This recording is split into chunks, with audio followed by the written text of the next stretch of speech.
President Franklin Delano Roosevelt declared all Japanese American people aliens on February 19, 1942.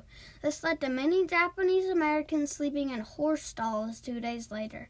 The Pacific Fleet, America's biggest Navy fleet at the time, being attacked at Pearl Harbor was the reason for this. It was a no-brainer to see why the American people got fired up at the Japanese with 2,000 American deaths and a whole Navy fleet destroyed. After declaring war on Japan, the government and people of America were afraid that the Japanese Americans, including the first-generation Japanese Issei and the second-generation Nisei that were born here, would side with the enemy. With the war came a sizzling hatred for the Japs, as the people referred to the Japanese at the time.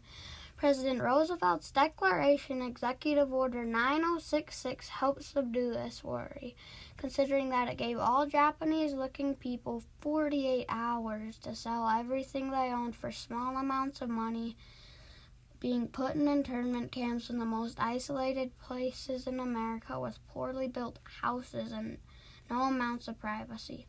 After some time in internment, the Japanese Americans decided that they would prove their loyalty by composing a war regiment, the 442nd. The Japanese Americans of the 442nd Regiment went through massive amounts of racism and injustice, but they later powered through it all and got to be the most decorated unit in U.S. history.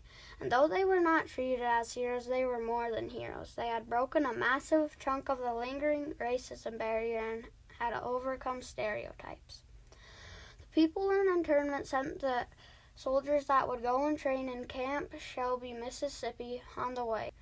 On the way there, they were loathed, and they were told that they were way too weak to fight in the army, and some of the Americans refused to talk or give groceries to them, and some even threatened them, but eventually they made it. While at training camp, they were taught how to control guns and taught how to use their small size on the rough terrain they would probably encounter to their advantage.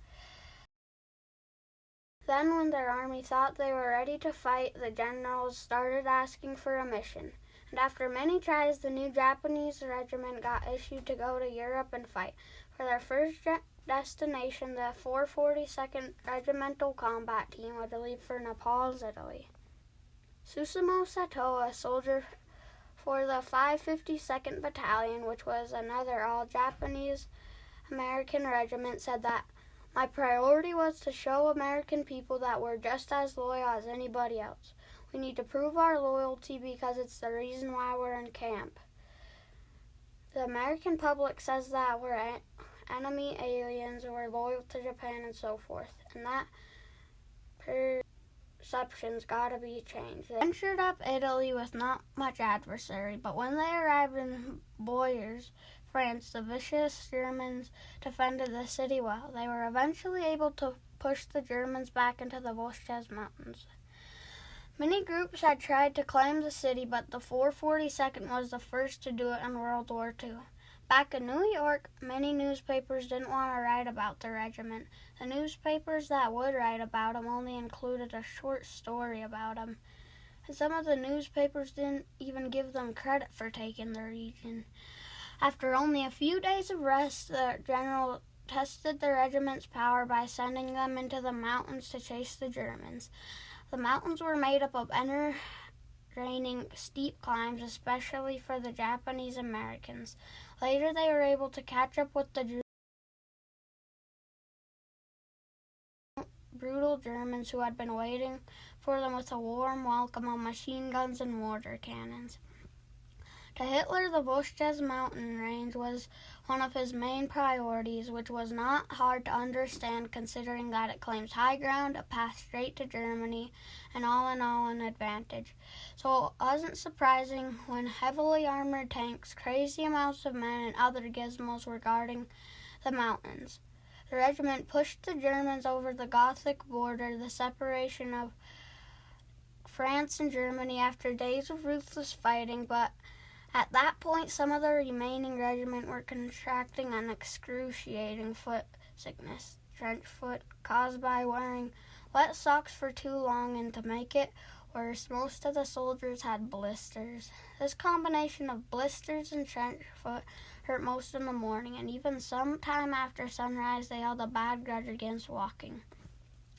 After a good amount of rest and nutrition, they began a tedious hike when they were issued a new mission and their best known: rescue the Lost Battalion, or the 141st Regiment, also known as the Texan Regiment. They were in a horrid condition with no food, water, ammunition, and were trapped against a mountainside in the Vosges. The 442nd planned to come in from all sides they could, and eventually, after heavy losses of 1,300 casualties, including 300 deaths, the 442nd reached the Lost Battalion. The generals thought they couldn't risk one of their good regiments, so they sent their trivial Japanese regiment. The regiment astonished them by killing the Germans off and rescuing the 200 ragged Americans. After this, they did some short missions in Germany. Then they were to be drafted in a dormant state, meaning that they were on a standby thing. The Japanese Americans would fight no more in World War II. In total, they got about 18,000 medals, the most medals any regiment in the U.S. history had ever gotten, including about 9,500 Purple Hearts, 5,200 Bronze Stars, 600 silver medals, and more. It wasn't hard to tell they were a special regiment when they earned the highest military award possible, the Medal of Honor. Private Sato S. Munimori achieved this feat by throwing a grenade into a machine gun nest and then watching an enemy grenade land by fellow troops and instinctively jumping on top of it, blowing himself up but protecting his fellow troops. The 442nd was a major barrier breaker. They fought for respect for their regiment and equality for the Japanese Americans in America. Their favorite saying, "Go for broke," was from the Hawaiian Japanese in their regiment who gambled. It meant go all out and hope for the best. The regiment also helped break common little guy stereotypes that didn't even apply to just them. Bill Clinton later said they, the 442nd Regimental Combat Team, did more than just defend America. They helped define America at its best. Rarely has a nation been so well served by a people it has so ill-treated. After the war, Harry S. Truman said, "You fought not only the enemy, you fought prejudice and won."